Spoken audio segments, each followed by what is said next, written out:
Good evening. Welcome to the Institute of American Civics, housed here at the Baker School of Public Policy and Public Affairs. My name is Josh Dunn. I'm the Executive Director of the Institute of American Civics here. Delighted to have you here for our second event in the Institute's Civic Leadership Lecture Series, where we want to facilitate respectful conversations about polarizing ideas in our society. Tonight's debate, Is the American Dream Dying?, is exactly what we had in mind when we developed the series. For more events in the series and other Baker School events, please visit the Baker School's website. Tonight's debate is in partnership with the Steamboat Institute, organization I'm had a long affiliation with, proud to have an affiliation with, which promotes America's first principles and encourages civilized discourse by hosting debates such as this one on college campuses across the country. Now, to introduce the participants in our debate, the moderator and panelists, is the Vice President for Development of the Steamboat Institute, Haley Supergan. Welcome, Haley.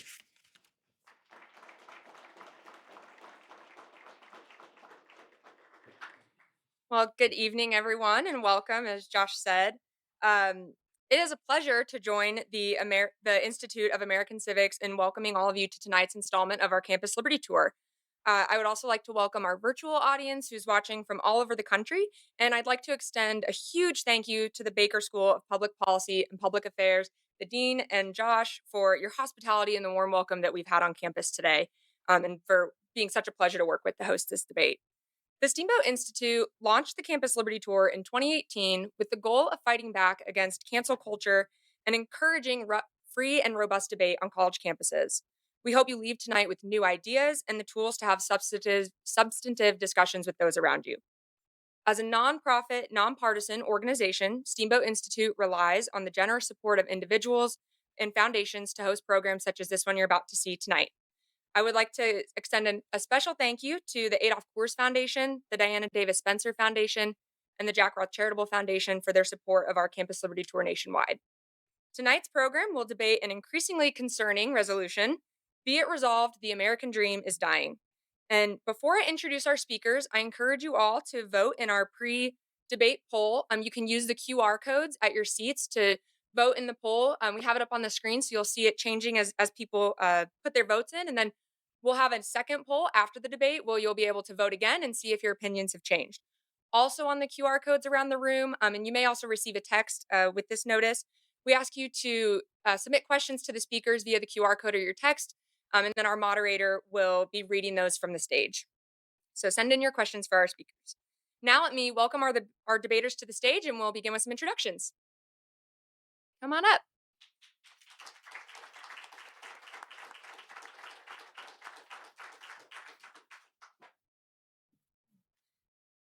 Arguing the affirmative is David Leonhardt.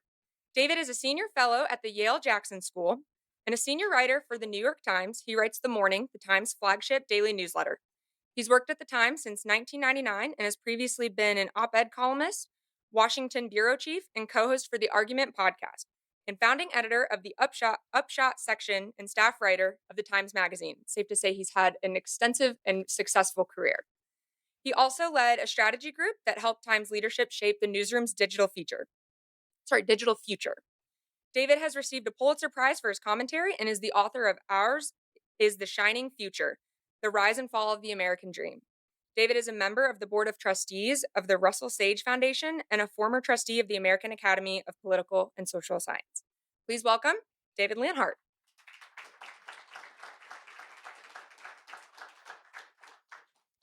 Arguing the negative is Michael Strain.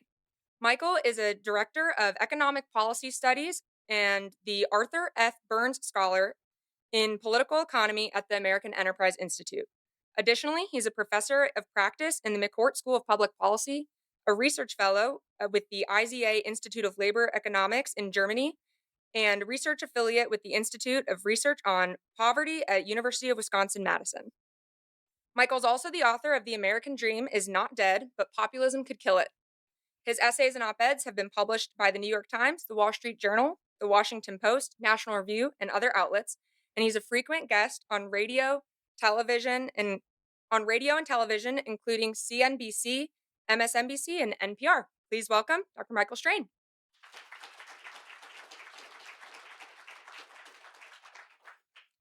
The moderator for tonight's debate is Kaylee McGee White. Kaylee is an editor and commentator at the Washington Examiner and was awarded the Steamboat Institute's Tony Blankley Fellowship in 2023. Please welcome Kaylee, and Kaylee, take it away. Well, thank you all so much for being here to join us for this discussion on this really important topic that covers so much of our day to day lives. And I want to raise this poll that the Wall Street Journal found last year, in which they asked respondents whether they believed the American dream still held true.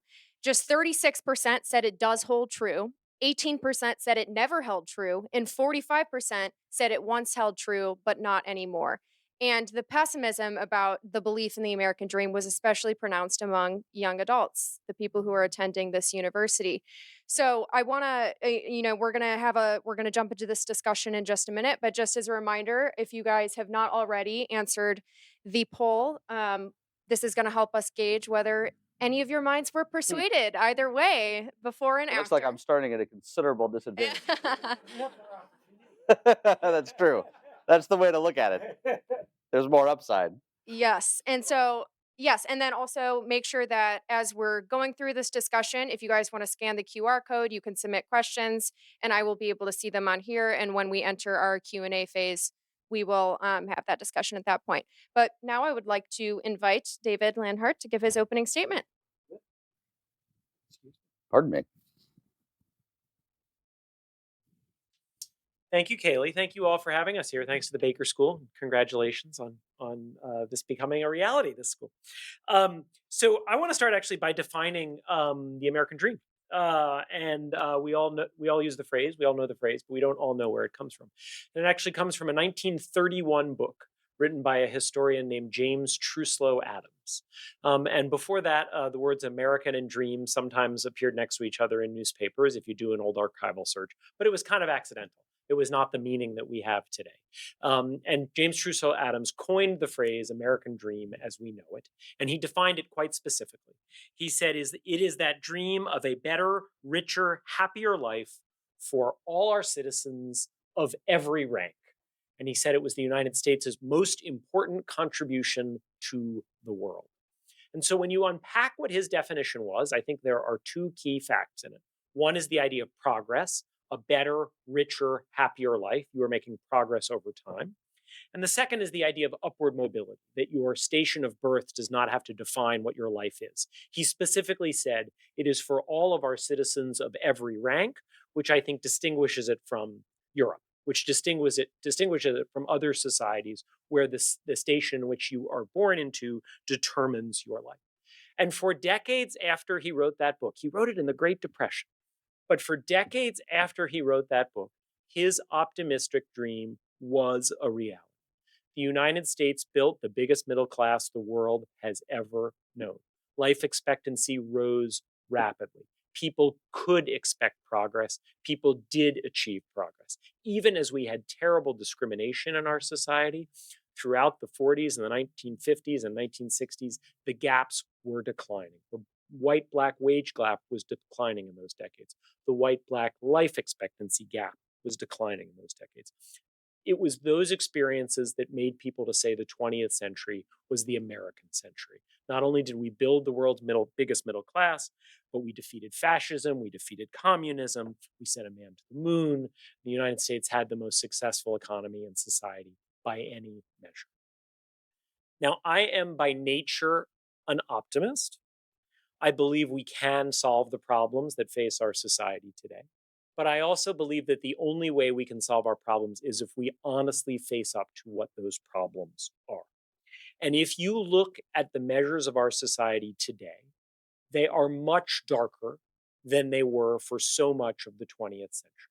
By any reasonable definition, the American dream is in decline. The most basic measure of a society's health is simply how long can its citizens live. In 1980, the United States had a typical life expectancy for a rich country, pretty similar to life expectancy in Europe, in Canada, in the rich countries of Asia. Typical life expectancy for a rich country. For the last 15 to 20 years, the United States has had the lowest life expectancy of any rich country in the world. Lower than Canada, lower than every country in Western Europe, lower than Japan, lower than South Korea, lower than Australia. It isn't even particularly close anymore. We trail those other countries by years, and it wasn't always the case. Expand beyond this measure of our society's health to other measures of social health. The percentage of children who grow up with two parents, the number of Americans who report being in chronic pain, the number of Americans who are enrolled in the federal disability program because they can't work. All of these measures suggest that our society is not as well off as it used to be. Look at the economic measures. Look at what's happened to income inequality. Look at what has happened to income and wealth for most of our citizens. They have grown frustratingly slowly. If you are a young person, you know how much harder it is to buy a house today than it used to be as a young person trying to establish yourself in society. For a child born in 1940, the chances that you would grow up to out earn your parents were 92%. Achieving James Truslow Adams' definition of the American dream of progress was virtually guaranteed. For a child born in 1980, the odds of out earning your parents are 50%. It is basically a coin flip. So I've talked about life expectancy, I've talked about measures of social health, I've talked about economics. What happens when you go out and you ask Americans, how do you think our society and our economy is doing? Well, it has been more than 15 years since most Americans said our country was on the wrong track. It's true whether we have a Democratic president or a Republican president. It's true whether our economy is growing or whether it's shrinking. Just yesterday, a new report came out about happiness. The United States fell to 23rd in the world. We are not only behind Scandinavia, we're behind Slovenia, we're behind Canada, our neighbors to the north. And so when we first talked about this debate, the idea was we were going to debate, is the American dream dead? And I asked, can we change the resolution to, is the American dream dying? Because I don't believe it's dead. I believe we have enormous strengths as a society. But I do believe the American dream is in decline, and that if we don't take steps to change it, it will go away, and we will have a much less prosperous, healthy country than we could. Thank you very much.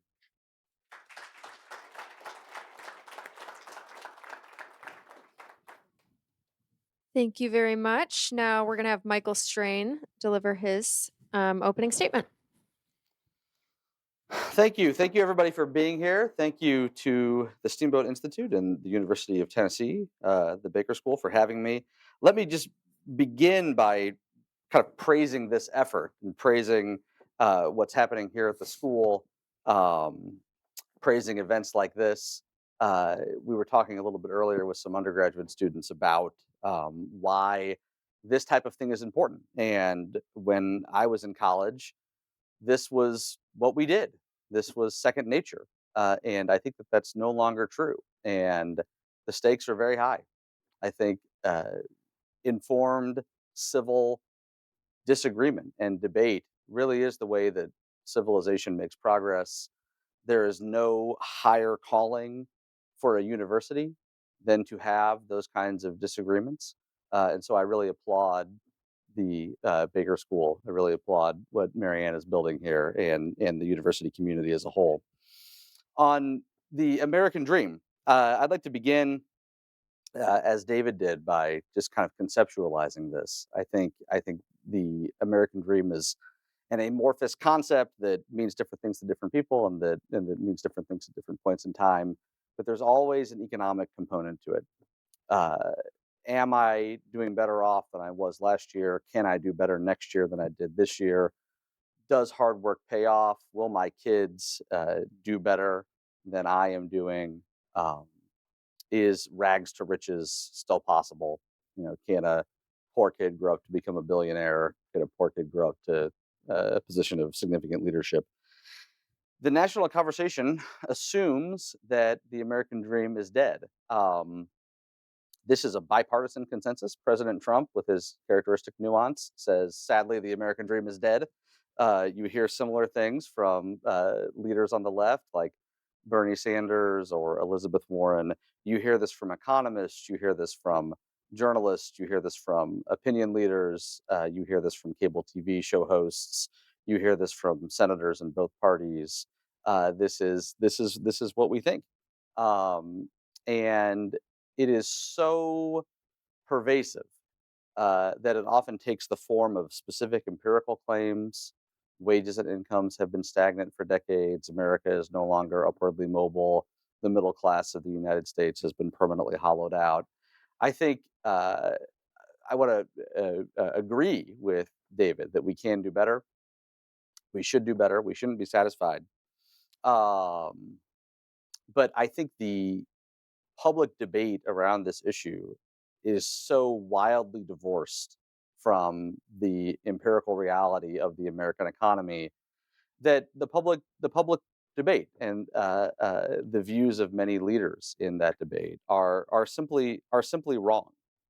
They're wrong as a matter of empirical fact. What is wrong? Uh, One claim that's wrong is that the game is rigged and that all the gains from economic growth go to the top. And if you kind of go further into the populist corners of each political party, it is common to hear the assertion that the game is intentionally rigged, that people at the top have conspired to somehow uh, uh, keep their foot on the back of the working class and steal all their economic gains. That just isn't true. David referenced declining income inequality. We have declining wage inequality right now because the hot economy that we're living in is accruing faster and more to folks at the bottom of the wage distribution than at the top. Wages and incomes have not been stagnant for decades. Inflation adjusted wages of typical workers have grown by 40% in the last 4 decades.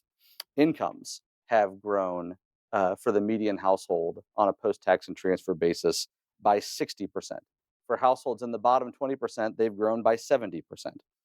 The middle of the labor market is certainly changing, but new opportunities are being created. Creative destruction creates as well as destroys.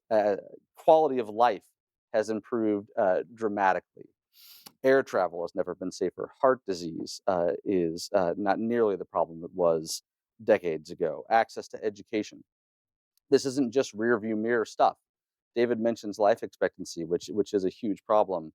But the outlook for health innovation in the United States has arguably never been better in our entire history, with generative AI, advances in Alzheimer's treatments, and similar advances right on the horizon. The story we tell ourselves matters. The way the American people think about this matters. Being correct on the facts matters. And the language from elites matters.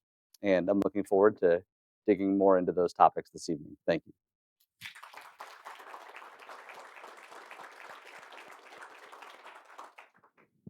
Great. Well, thank you both.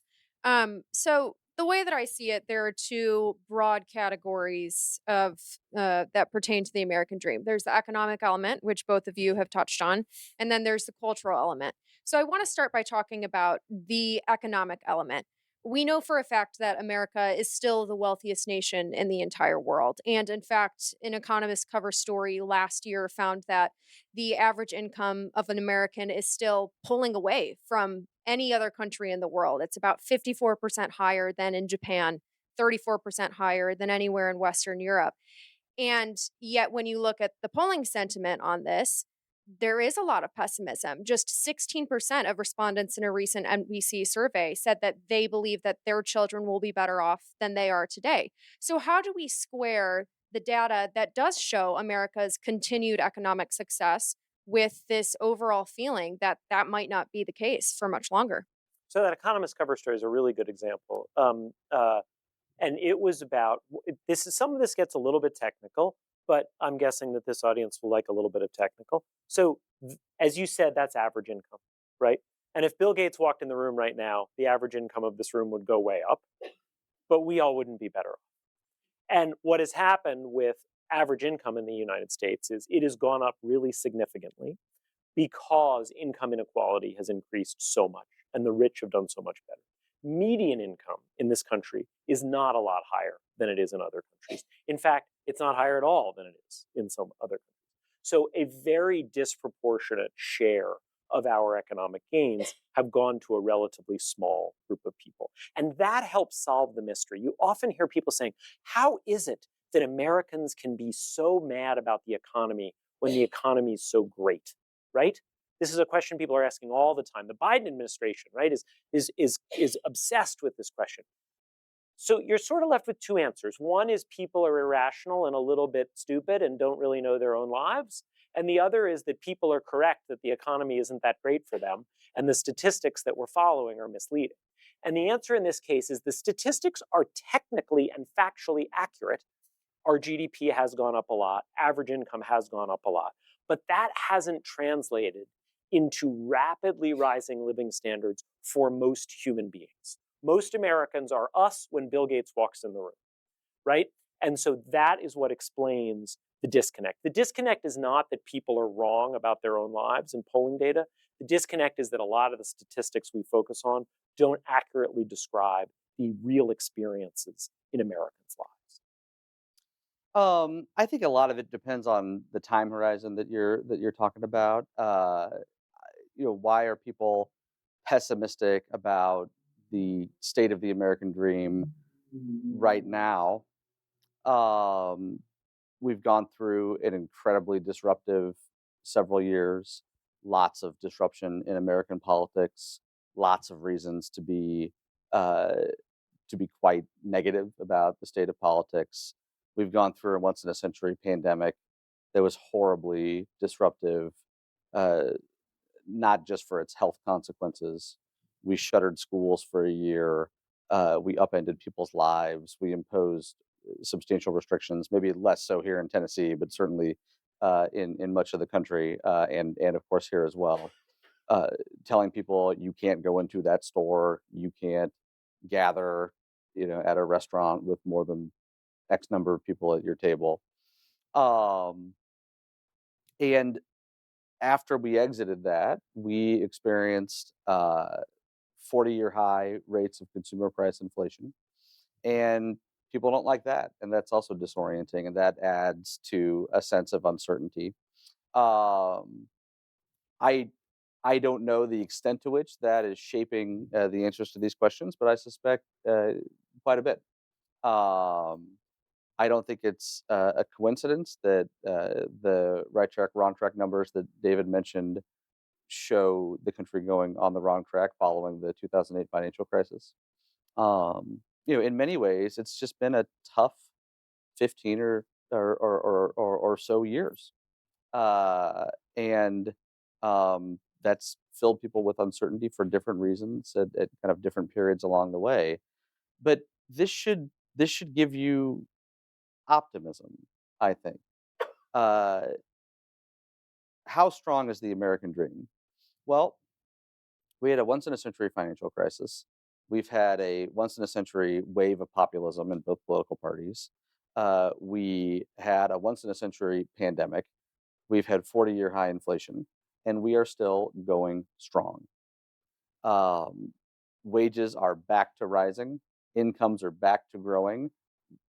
The economic output, which is nothing more than adding up what everybody in this room contributes to the economy and doing that for society as a whole, is going up again. We're on the cusp of another technological revolution. We're inventing new things that will substantially improve quality of life, despite all those obstacles. That's very impressive, and we should reflect on what that says about America, what that says about typical workers and typical households. It's not just Bill Gates. So, continuing to focus on the American economy, there are multiple studies that show the United States continues to have a specific problem of persistently large Black white social and economic mobility gaps. How does that affect our understanding of the American dream and the belief that it is accessible to everyone? Um, Considerably. That's absolutely right. Rates of upward mobility for Black Americans are considerably lower than rates of upward mobility intergenerationally for white Americans. That's also true for Native Americans as well. If you look at intergenerational mobility and you look at whites and Hispanics, they look pretty similar. Asians actually have the fastest rates of upward intergenerational mobility of all kind of major race categories, and so people of different demographic backgrounds uh, experience the American dream differently, and that's absolutely something that policy should be focused on, and that should be addressed.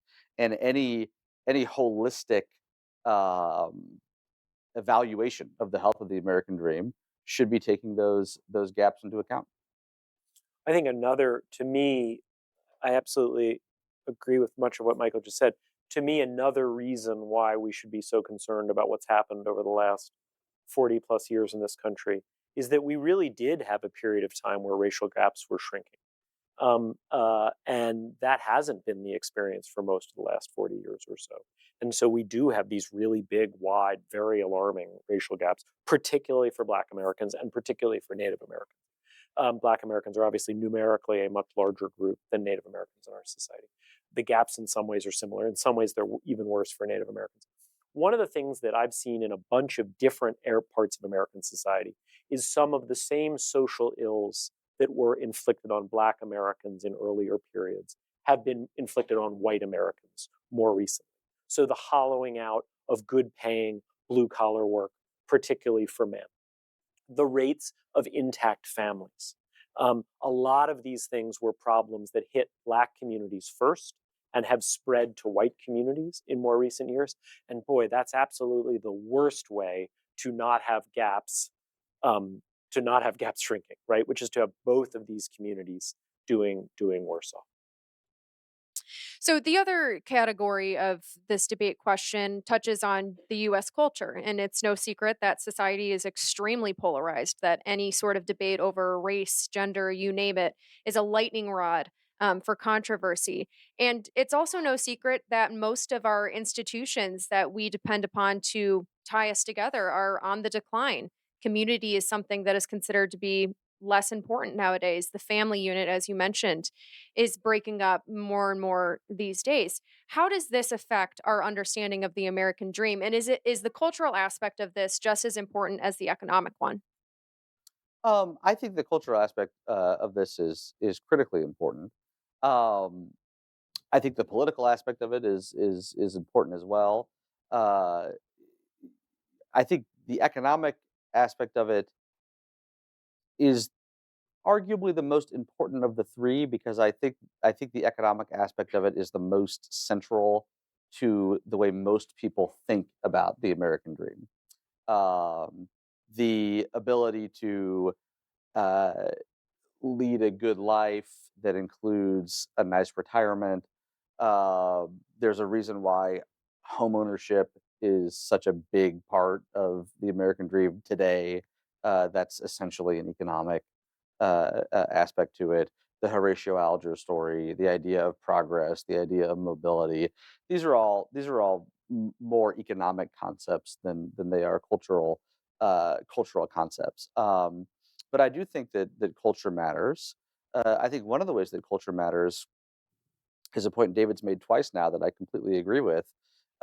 Family structure uh, really affects economic outcomes. Whether or not a kid is raised in a two parent married family matters quite a bit in a statistical empirical sense to the odds that that kid can go on to out earn his or her parents, whether or not that kid will end up in poverty as an adult. There are reasons for that are fundamentally economic. Two parents means twice as many potential income earners. There are reasons for that I think are fundamentally cultural, and that relate to the presence of a male role model. And indeed, there's research that shows just the presence of male role models in a community, even if it's not your dad, really matters quite a bit. So, eh, certainly looking at the polarization, looking at the breakdown of the ability of American culture and society to handle conversations like this one, um, suggests that things have gone off track, and that has implications for the American dream. I don't want to be too much of a historical materialist. That would be kind of off-brand for me. But I think that uh, a period of kind of normal economic activity, not marred by a financial crisis, not marred by a pandemic, not marred by really rapid rates of consumer price inflation, would be, at a minimum, a balm on a lot of this social and cultural and political discontent. When you talk about how bad the last 20 years have been, I sometimes think you're making my Yeah, yeah, they haven't been great, and yet we power through. Kayla, you used the word community, and I think that's part of what makes me so concerned. Look, there you really can look at the economic numbers from two different ways. I mean, I think Michael in part emphasizes the fact that the size of our pie has grown, and your question emphasized that as well, and that's really important, right? If the size of our pie has grown, we have more pie to split up. I emphasize the fact that for most people, their individual slice is not really. And so theoretically, it could be better off, but in reality, it hasn't been. But I get the argument that because our pie has grown more quickly than some other countries, we should honor that and we should celebrate that. I think I think you can look at the economic numbers a bunch of ways. I focus on individual families and individual people, and that's why I'm darker about it. But I think it's actually really much harder once you expand out from the economic and you think about measures of actual health. Like, I really emphasize life expectancy. I mean, I can't think of a more damning measure of our society than the fact that for decades, the 60s, the 70s, into the 80s, we had a normal life expectancy for a rich country, and we're now the worst in the world, and it's not that close. And when you expand beyond that to other measures, like measures of culture and community, like measures of how many Americans describe themselves as being lonely, like the mental health crisis that we have, those are the things that people really experience every day, even more so than money.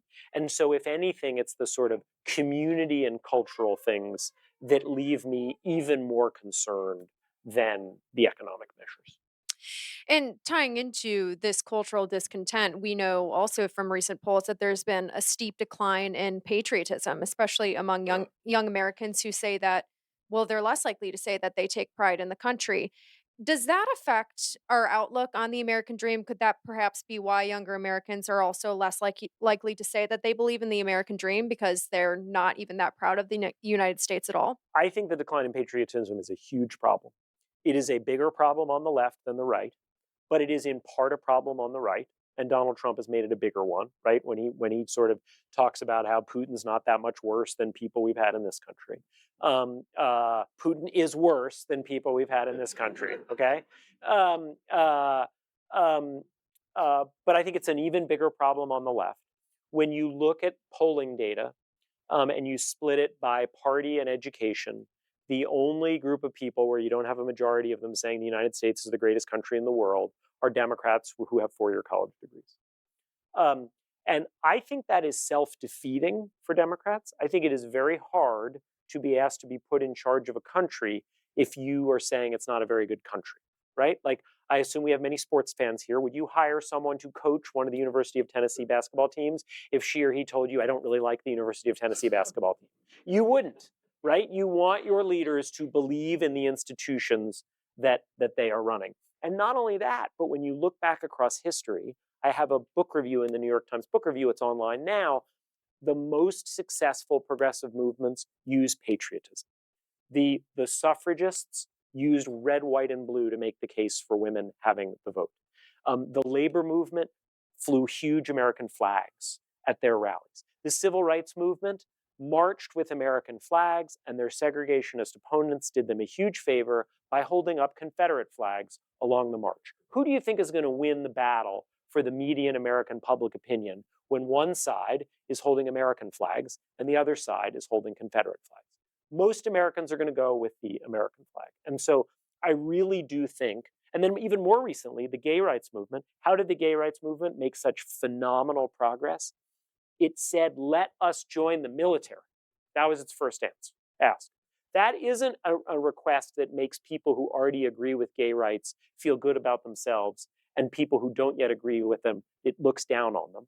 It tries to expand the pie and say, let's have more people agree with gay rights. So for all kinds of reasons, I think the decline of patriotism on both the left and the right because of the rise of this new very negative right, in addition to the left, is an impediment to our solving our very real but also very solvable national problem. I agree, obviously, that the decline in patriotism is substantially problematic. I wonder how much of this is expressive.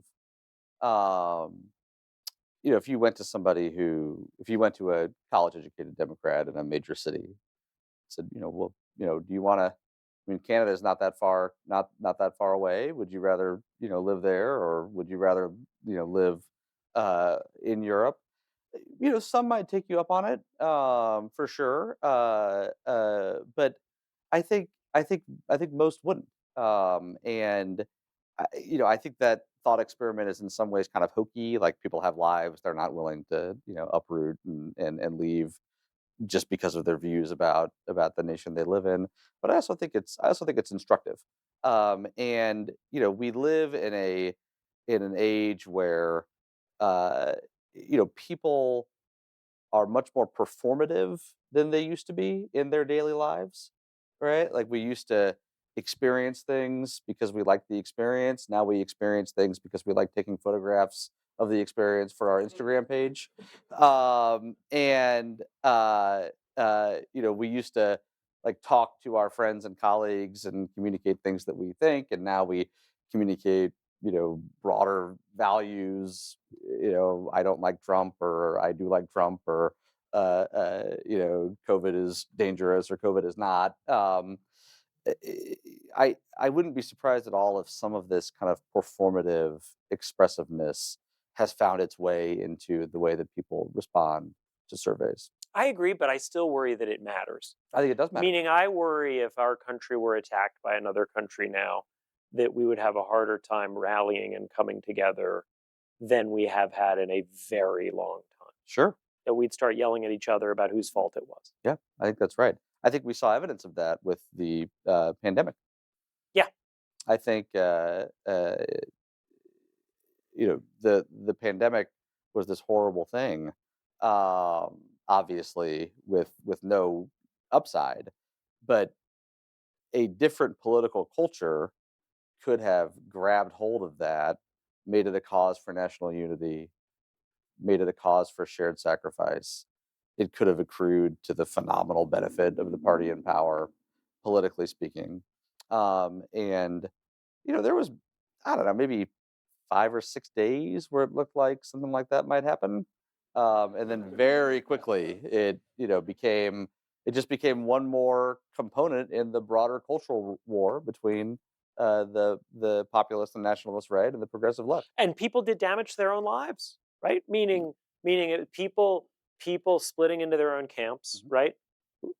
In blue communities, they closed schools for more than a year, where we have vast evidence that did terrible damage to the kids in those communities. To the kids in the community. And in red communities, a lot of people didn't take vaccines that can save their lives. Mhm. So I want to focus a little bit on this generational division. When you look at these surveys on people who are asked the same question that you guys are being asked about the American dream, older Americans are much more likely to say that they still believe in the American dream. They're much wiser. A lot They- more life experience. They experienced it. A lot more Then- life They're experience. pulling up the ladder. They don't need to read the papers. They know. And younger Americans are, by and large, more likely to say that they don't think that it's possible anymore, even though younger Americans have, as we mentioned before, benefited from their parents' higher incomes than their grandparents. So, Kids these days. yeah, so why is that? Why is it that even though younger Americans, many of them have experienced the American dream for themselves, why is there such a big difference between the generations in terms of their future outlook? I like your answer to this question. Do you want to share it? Sure. But isn't it convenient for my argument? But you can then rebut it.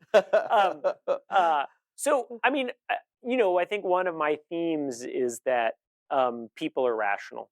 And we should generally, when people tell us something about their own lives and how they feel about it, not tell them that they're wrong. One of my, this will be a very brief aside, one of my least favorite things in politics is when people say those people are voting against their own interests, right?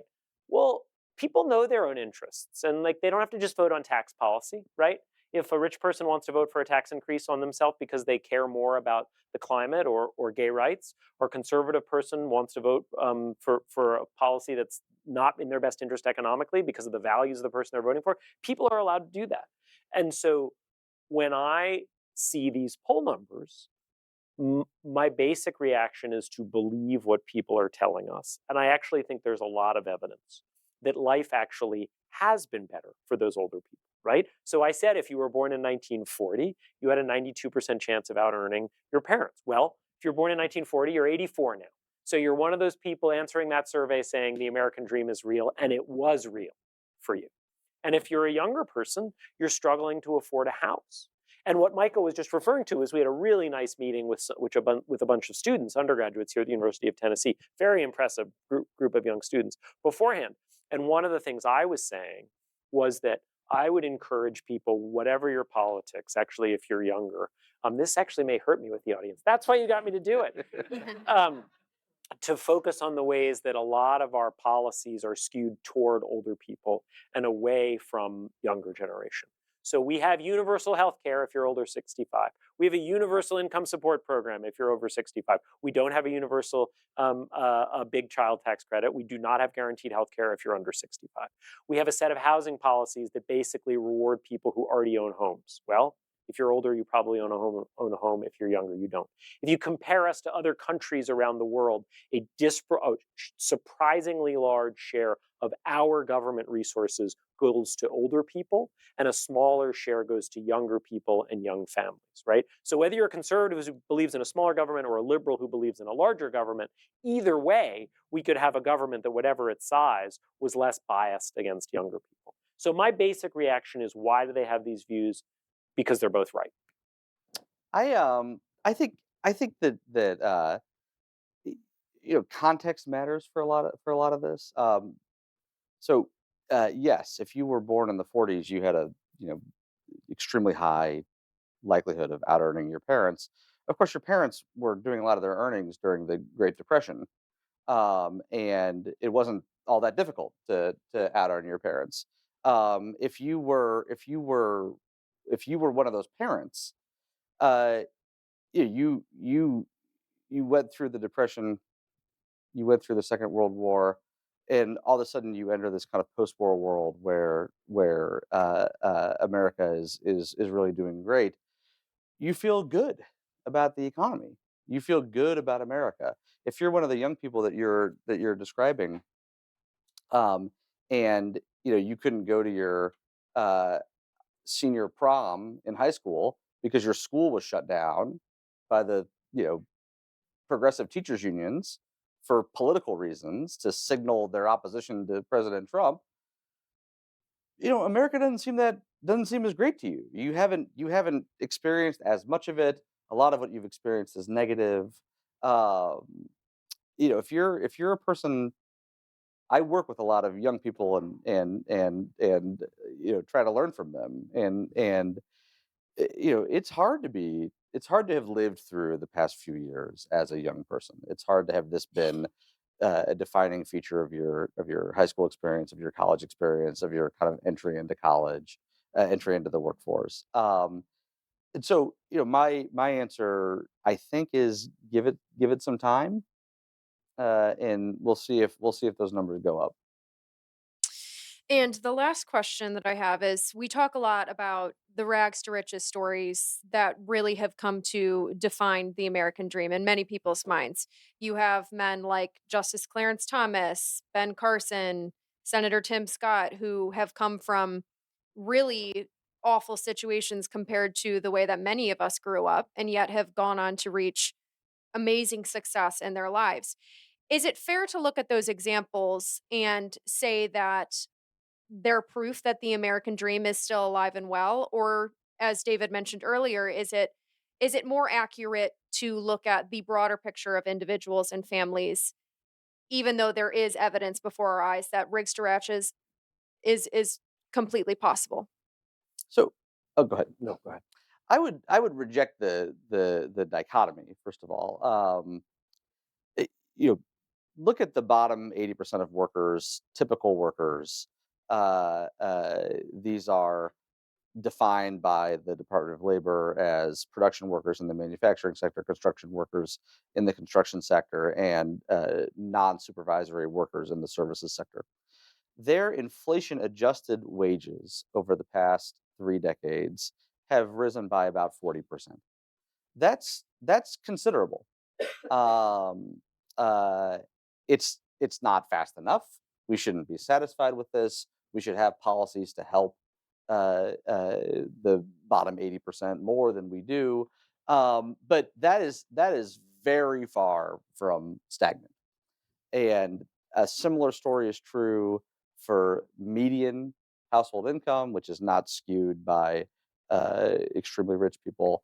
Uh, Post tax and transfer income at the bottom, for the bottom 20%, has grown faster over the past few decades than it has in the middle, thanks in large part to tax and transfer programs, also due to a narrowing of wage inequality, which is a phenomenon that began in say 2017, continued until the pandemic. Let's ignore the pandemic because that was weird, and the last few years has resumed. Um, so typical workers, low wage workers, low income workers have seen considerable improvement in their really basic economic outcomes. That, I think, is an argument in favor of the health of the American dream. Certainly, I think stories like Senator Scott's are also indicative of the health of the American dream, but in a different way.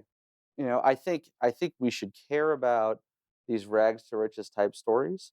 We should care about a low income kid being able to grow up and become a United States senator, a low income kid being able to grow up and found a business and do really well, a low income kid being able to grow up and amass a big fortune. Um, but we shouldn't only care about that. We should also care about how typical workers and typical households are doing. I think when you look at them, it reinforces the rags to riches story.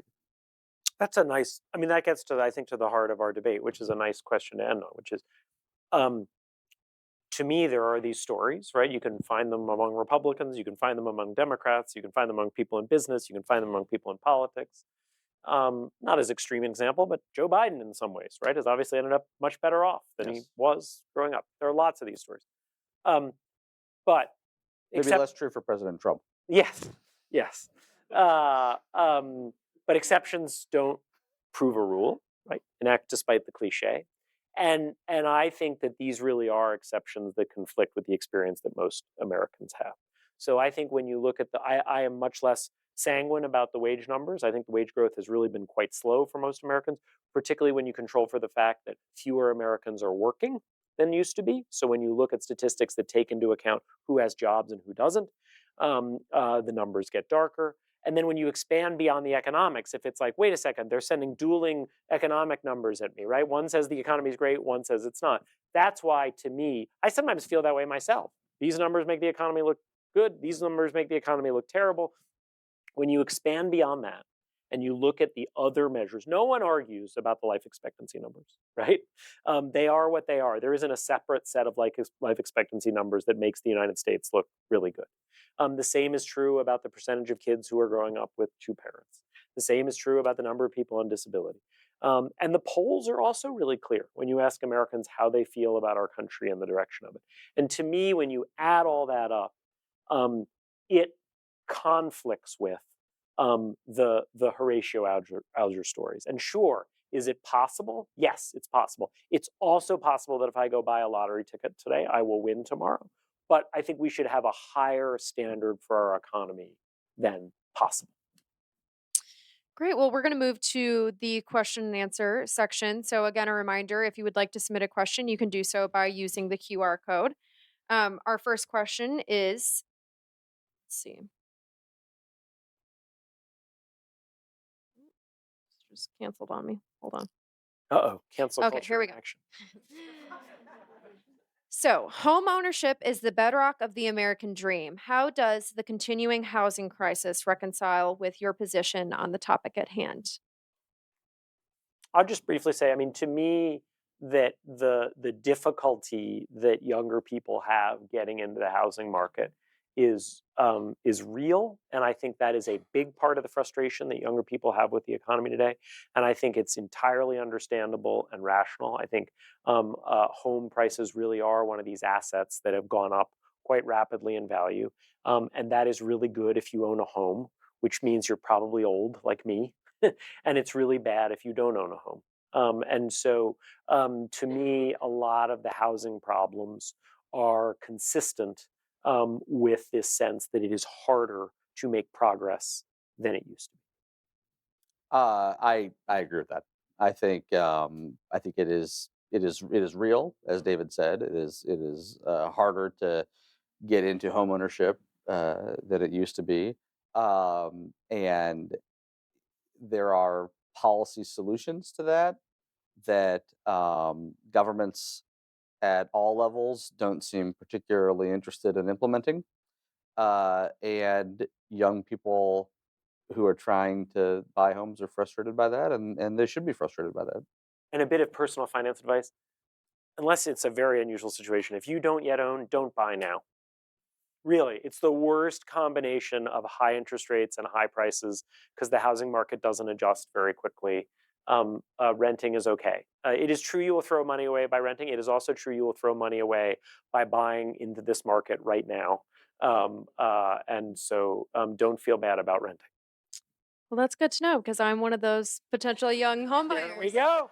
And you know what? I'm convinced that Joe Biden doesn't want me to own a house. So. um, let's see. Does the decline in participation in faith communities in recent decades have an impact on our vision of the American dream?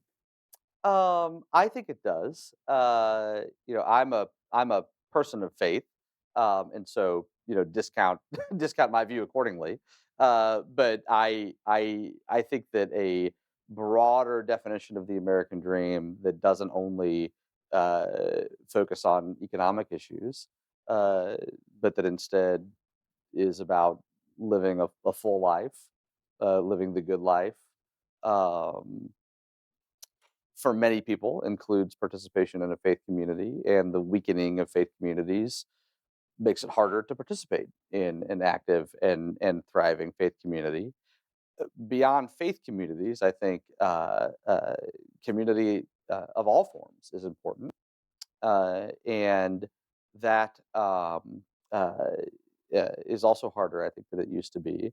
If you had asked me that question, I don't know, in 2017 or 2018, I would have been quicker to kind of give the typical economist answer, which is to say that um, if more people are playing video games in their apartments with people who live far away, or if people would rather sit on their couch and look at social media rather than go down to the bowling alley and be in a bowling league, that we should assume that they're doing what's best for them and not assume that we know better, and that maybe online community in the comfort of your living room is actually more fulfilling for these people than being in a bowling league, or than gathering with other human beings physically, than being a member of a faith community, etc. But my views on this are evolving, and I um, am quicker to say, no, put down the console and put down your phone, and go hang out with some human beings. There's some fascinating social science research from several years ago where they somehow got people to kind of basically keep a diary of their feelings about things. And when people were invited to go do something with other people, either people they knew or people they didn't know, but you can imagine, we've all had this, right? Like, are you going to go out tonight and do this? And when they put down their feeling was, I'm just too tired, I really don't want to go out tonight, but then they did it, they almost always were glad that they did Certainly, when I was in college, that was true. it. And so we are social creatures who thrive on interaction with other human beings. For many people, there is something obviously distinct about religious faith, and is distinctly important. I would say it's also part of something broader where we used to have, this isn't obviously my or Michael's idea originally, right? You've heard about it through Bowling Alone and other books, but people used to belong to churches, and they used to belong to labor unions, and they used to belong to VFWs, and they used to belong to different things. And we just don't belong to those things quite as much as we used to. And it's not healthy for a community, and it's not healthy for a society. So this question is going to Can I be say one more thing about this Yeah. though? So the thrust of this is that things aren't all that great on this front right now, and I think there is room for improvement. But I think it's important to remember just how much progress we have made.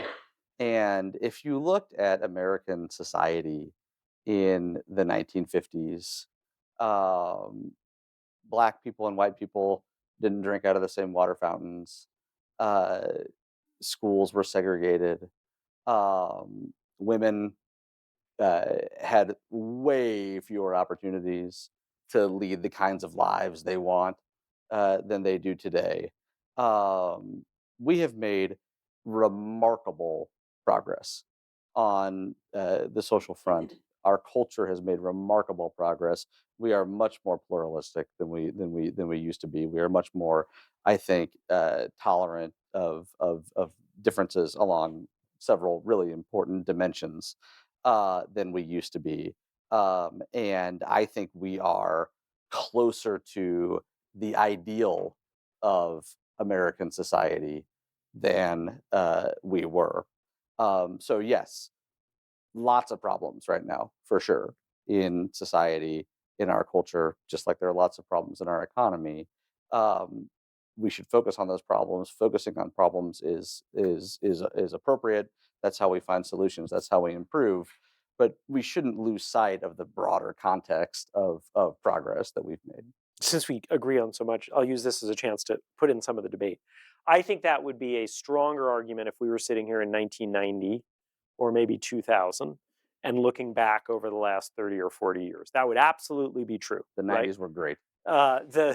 The progress we made on women's rights and on the reduction in racism and segregation in our society in the second half of the 20th century was really, really quite stark.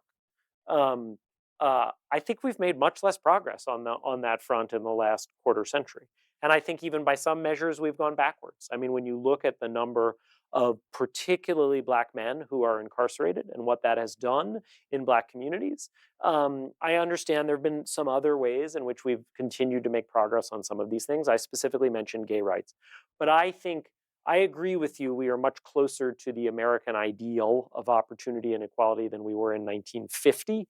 I think the vast majority of that progress happened not very recently.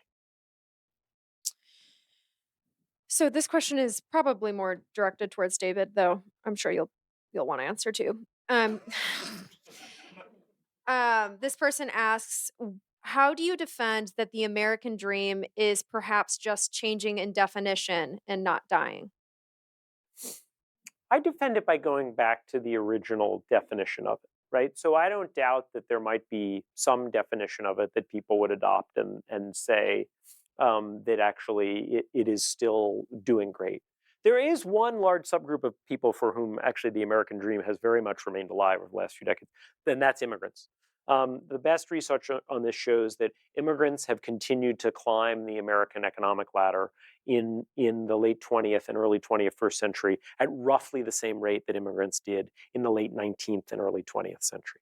So that dark vision of how immigrants today aren't matching the progress of those old immigrants, like my great-grandparents, are mostly wrong. Immigrants today, the basic story is an immigrant, if he or she arrives poor, remains poor for the rest of his or her life, and their children do vastly better than they do. That remains the dominant immigrant story. It was true in the late 1800s, and it's true today. So there are ways in which I would say, sure, the American dream remains alive. And as I said, I don't want to say it's dead. I want to say we have to do things to make it better and to keep it from dying.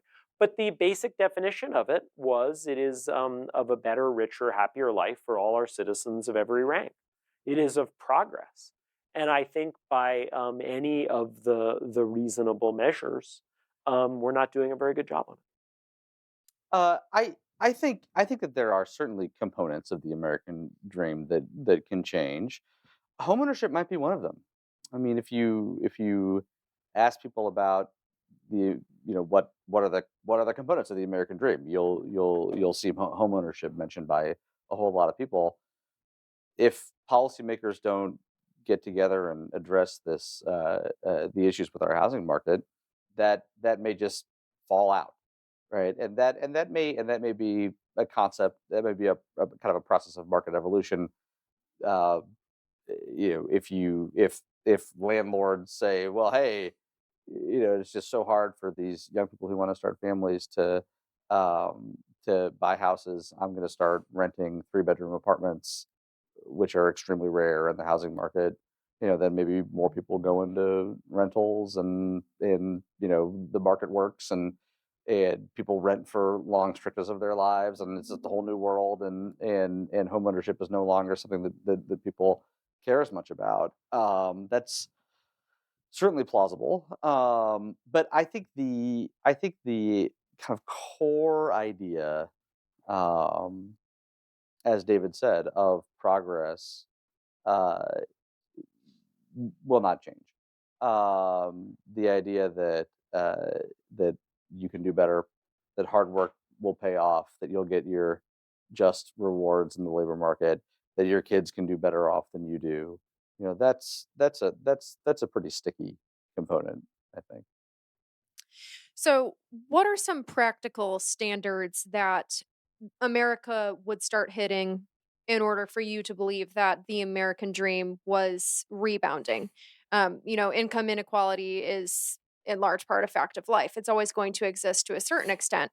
Life expect Life expectancy could be affected by things like the pandemic or increased rates of drug overdoses.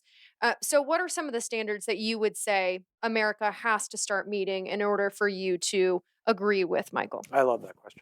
Thank you. So, we've now been living with rising income inequality for so long that I think many of us think that it's almost like gravity, right? As if it's just an unavoidable part of a capitalist economy. It is not an unavoidable part of a capitalist economy. When I'm going around on a book tour, I have a bunch of charts.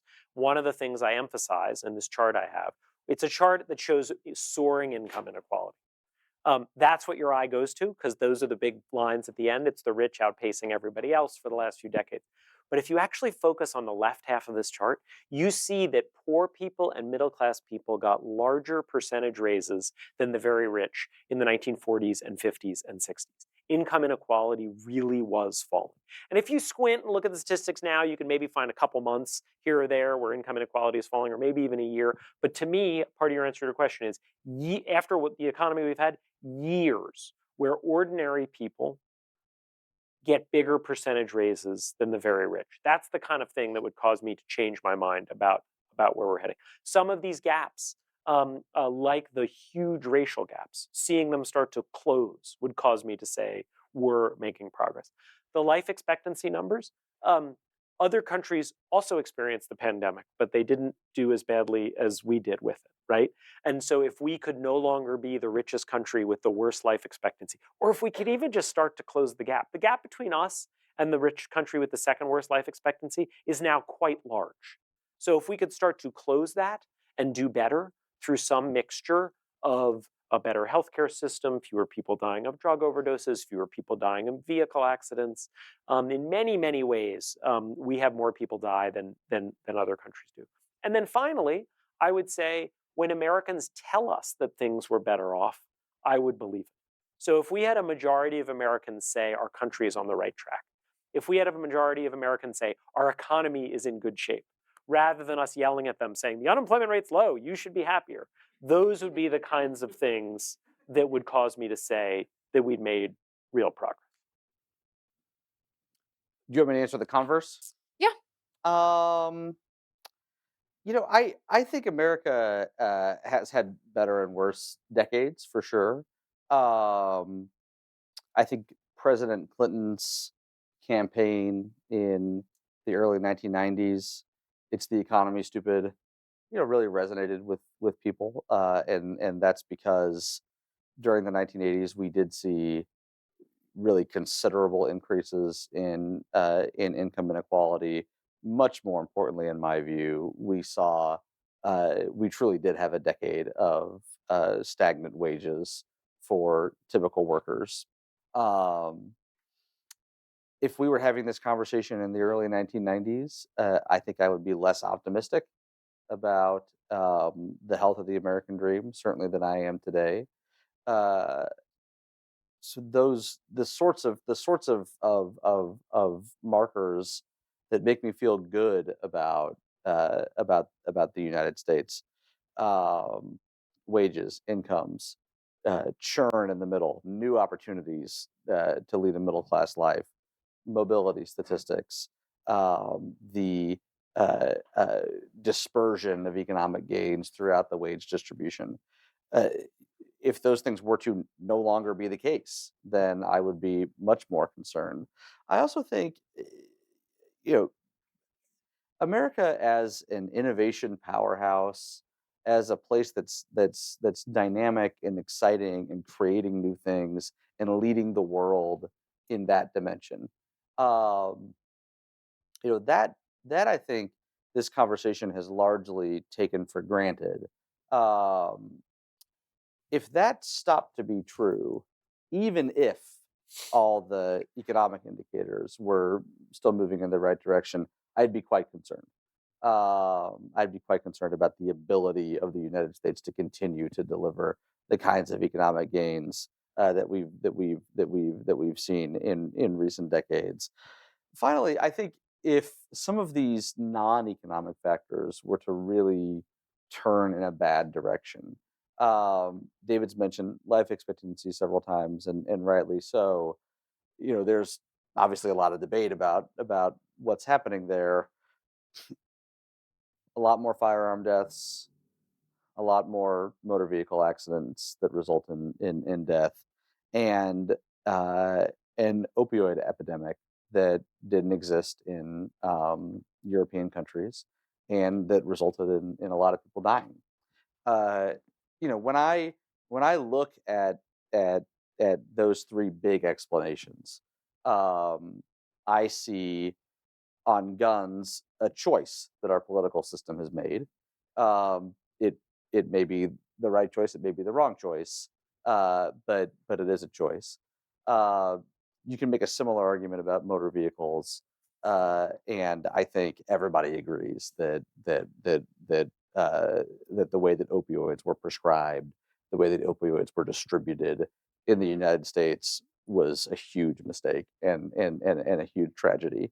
um, if the life expectancy statistics weren't kind of readily explainable, even if the explanations are we screwed up, if it were a more generalized decline in the quality of health, uh, I would be much more concerned, I think, about what that said about kind of broader social factors. Yeah, and that's another good example of a disagreement. I think it is more generalizable. I think when you look at things like chronic pain, number of people in disability, measures of loneliness and happiness, to me, the life expectancy numbers. It's not just guns. It's not just traffic deaths. It's not just opioids. It's not just COVID. It's a whole series of things that are uniquely problematic in the United States that are reflective of how our society and our economy are not delivering a good life for most people. So, how much of the responsibility for fostering the American dream, keeping it alive, falls on policymakers, the people in local, state, and federal government, versus how much of it depends on individuals taking advantage of the opportunities given to them? How much of it falls on us versus Washington? Hmm. I would say that quite a bit falls on both, um, and Washington needs to do much better at this. And I have been encouraged by the Republican Party's newfound respect for the working class, and the rhetorical commitment to be a working class party. I would like for the party to come up with an actual policy agenda that would help the working class and pass it and sign it into law. I completely agree with something David said earlier, that we focus a lot of attention on seniors and not a lot of attention on younger people, including workers, and that those priorities need to be reversed. I think a lot of it falls on people, and that's not really fashionable to say. But we have, I think, as a culture, lost the ability to talk about the importance of personal responsibility. I recently went back and took a look at some addresses by recent U.S. presidents. President Clinton was very comfortable talking about personal responsibility. George W. Bush was very comfortable talking about personal responsibility. Ronald Reagan was very comfortable talking about personal responsibility. President Obama was reasonably comfortable talking about personal responsibility, and President Trump and President Biden really are not.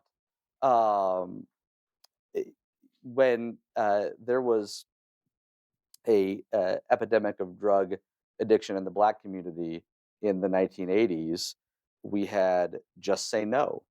We had Nancy Reagan leading a campaign telling people not to become addicted to drugs.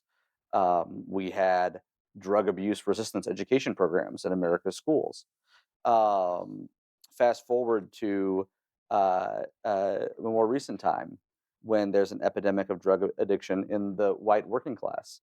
We have economists talking about deaths of despair. We have prominent voices saying, that those people are victims of globalization or technological automation or things of this nature. And there may be something to those explanations, but what was conspicuously absent were the voices saying, don't you shouldn't get addicted to drugs, and if you're addicted to drugs, you should take measures to seek treatment. um, that's a big change, I think. Similarly, we talk a lot about post-industrial towns and communities that haven't successfully transitioned. Most have. If you look at all the industrial towns and counties that were heavily manufacturing based in the 1970s, most of them are fine. Some of them are still manufacturing centers. Some of them have transitioned to other sectors, but there's a good chunk of them that really aren't doing so well. We don't say to people in those communities, like, pack up your car and move. Go get a job. You have a responsibility to contribute. You have a responsibility to work. You have a responsibility to provide for your family. We have a disability insurance program that David's referenced, where if you plot applications for disability insurance and you plot the unemployment rate, the trends are very, very similar. People apply for disability in bad economies. Maybe instead of getting on disability, they should go move to a place where there are a lot of job opportunities. And so I think that issues of drug addiction, issues of these towns that haven't successfully transitioned, issues facing the people born in those towns are very complicated, and I don't mean to unduly simplify them, but I do think, in answer to your question, that part of the responsibility for living the American dream lies with the people who want to live the American dream, and America is dripping with opportunity. Policymakers need to do a better job pushing opportunity to people in places where it isn't. They need to do a better job building on ramps to opportunity for people who have been left behind. But people also have a responsibility to take advantage of the opportunities that exist in this country, and that would, of course, strengthen the American dream. I very much believe in personal responsibility. I don't think, for example, universal basic income is a particularly good idea. I think we should subsidize low-wage work and pass laws to make sure people are making good wages. I don't think we should particularly pass a program that pays people not to work. But I probably put less weight on personal responsibility than you do, Michael, in terms of explaining our problems. And I put more weight on the failures of our government, which in part are failures of us because we elected them. But to me, if it were mostly personal responsibility is really important. But I don't think an entire society suddenly becomes less responsible over time. And so when you look at all of the measures of American societal health that really have deteriorated in recent years, I am skeptical that it's because as Americans, we've all become less responsible than we used to be. And I think it's because the kind of hurdles that people face are bigger than they once were. And so I think I would say if the country were dripping with as much opportunity as I think you think it is, Michael, I think there would be more people who would go out and seize it because the incentives are very large for them. And so while on a kind of individual level, I deeply believe in personal responsibility, on a societal level, I don't think that's the main problem we have right now. I think if people are failing to be personally responsible en masse, it's probably because we have some larger social problems rather than we're all morally weaker than our grandparents were. Well, I think that's a great point to head to our closing statements. This is just a reminder for everyone to please participate in our post-debate poll as they are giving their closing statements so that, again, we can see if anyone's minds were changed one way or the other. So, David, if you'd like to go ahead and give your closing statement. Absolutely. You want me up there? Yeah, sure. Okay. I just want to start by actually repeating and echoing something Michael said for starters, which is to thank Steamboat and thank the university for doing this and thank you all for coming. And I also want to thank Michael because as he said, the idea of disagreeing, that is what a democracy is about, right? If we all agree, it wouldn't be a democracy, right? It would be some sort of autocratic society where we're all told what we have to believe. And we would then at least pretend to believe it. And the whole point of living in a democracy is for us to have debates and disagree and figure out where people might change their minds and where we might change our own minds. So Michael, thank you. You and I have now done this in a few different places, and I always learn from it and always enjoy it. So Michael's book is called "The American Dream Is Not Dead, but Populism Could Kill It." Is that it? Correct. So notice the plug. And it could. And so I have a 19-year-old who saw that book sitting around our house and said, "Oh my God, Dad, this is just like your book, but the opposite." He said, "Your book is The American Dream is Dying, but we can save it." And that, in fact, in many ways is the nub of the debate that you have heard here today. I am deeply worried about so many of the problems that our society faces. We didn't even focus on the problems in our political system, and they are large. I am deeply worried about the problems that our society faces, but I also really believe in the idea that we have the ability to fix them so long as we're honest about just how serious they are, and so long as we commit to fixing them. So to me, the resolution here is the American dream is dying, and we can save it. To steal a line from my 19-year-old. I think in this country, what that has traditionally meant is it meant we use the political system to fix our problems. That is how we have addressed inequality in the past. That is how we have built a society that built an interstate highway system in the 50s, that built this incredible science industry through federal funding. We have done it through a political system that has essentially used grassroots organizing to have Americans come together and say that is a problem. Whether it's the problems with life expectancy I've been talking about, whether it's the problems with the community, whether it's the problems with our economy. And my deep concern is that we're now so angry with each other and we're so cynical about the way our society works that we can't come together and solve problems. But I really believe that we still can do it. When you look at the history of our country in the earlier parts of the 20th century, when we created this incredible economy that really did produce in phenomenal jobs for people, even if you didn't go to college. When we did have an economy in which 92% of people grew up to out-earn their parents.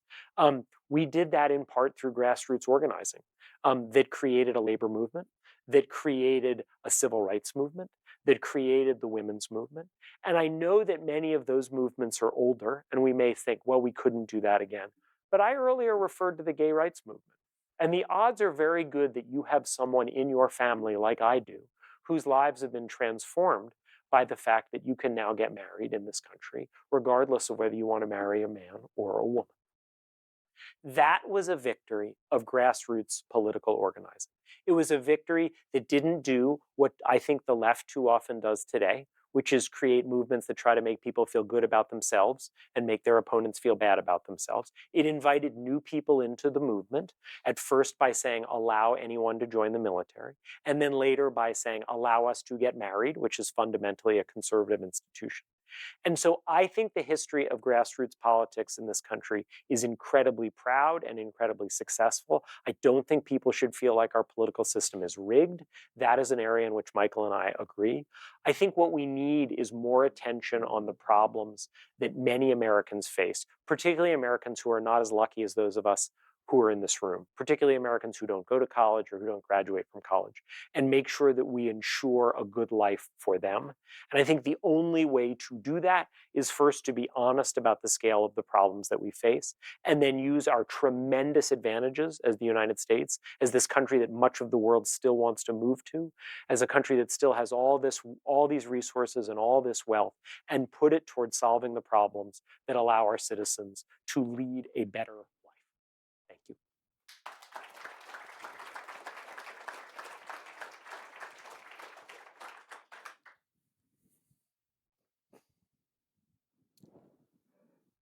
Well, thank you, everyone. And I'd like to thank David as well. I always learn from David, particularly when we disagree, which we often do. And I really admire the seriousness with which David approaches these issues. I think journalism could use more seriousness, and David's a real model for that. I want to mention politics a little bit. I live and work in Washington and bump into the White House and the executive branch and the Congress quite a bit. And Washington is a disaster. It's probably worse than you think here in Tennessee if you actually see it up close. And there are big problems in Washington, big problems in our political system. That's why I like to leave Washington and come to places like this. Uh, the country is doing much better than Washington. The country is doing much better than our politics. The economy is doing much better than Washington. The economy is doing much better than our politics. And I think a lot of the debate that we have about America is really a debate about Washington.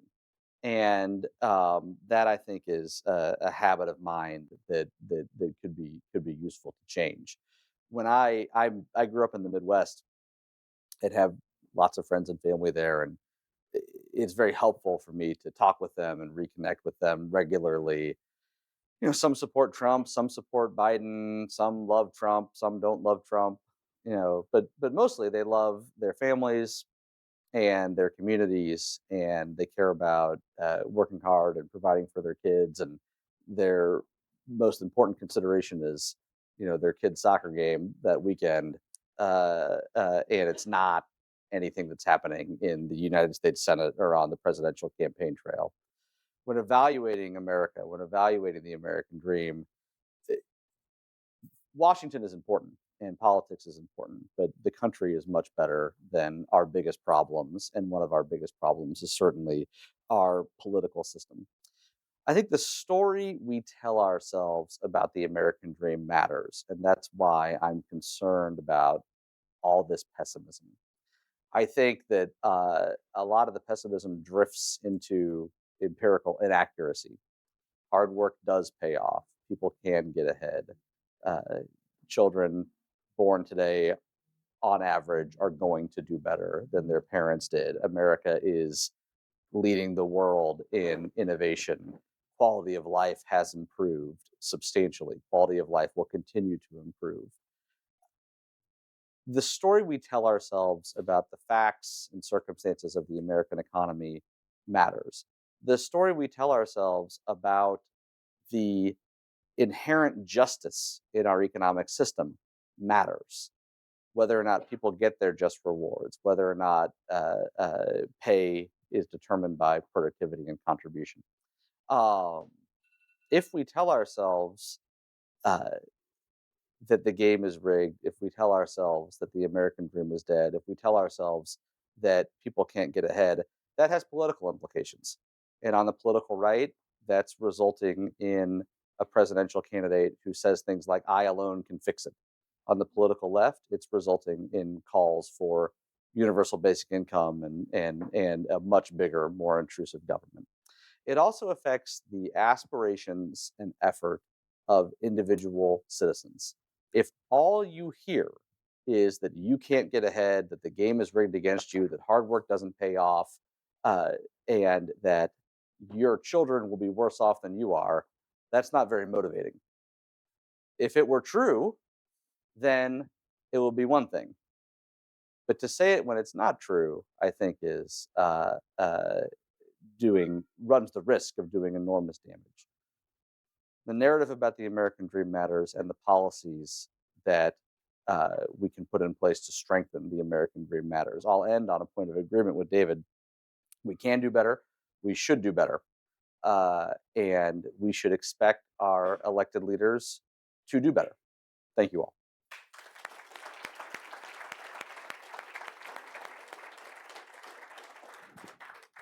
Well, thank you both very much for the insightful conversation, and thank you to all of you who submitted questions.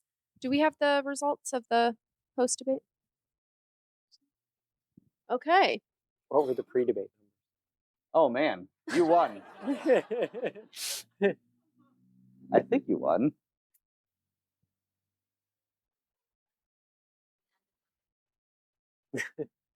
My vote share is statistically identical. Oh no, it's gone down a little bit. The undecided's all switched to you. Congratulations. I was kind of. Well, this is super. I mean, this has policy implications, as Michael was just mentioning. And I think it's an important conversation to continue having moving forward. It's something to keep in mind when you head to the polls, when you're interacting with your community members. The way that we go through our day to day lives is very much so largely affected by how we view our futures and whether they're going to be good or bad. And so I think this has been a great conversation. I know I've learned a lot from both of you. So I thank you again for being willing to participate. And of Taylor. course, thank you to the Baker Center and the Steamboat Institute for hosting us. Hopefully, you all learned something as well. Thank you, Kaylee. That was fun. Thank you. I want to echo Kaylee and just thanking everybody for coming. Again, thanking the Baker School for hosting us, the Institute for American Civics. Thank you all so much. It's been such a joy to work with. Thank you for attending, and thank you again. Let's give one more round of applause to our debaters.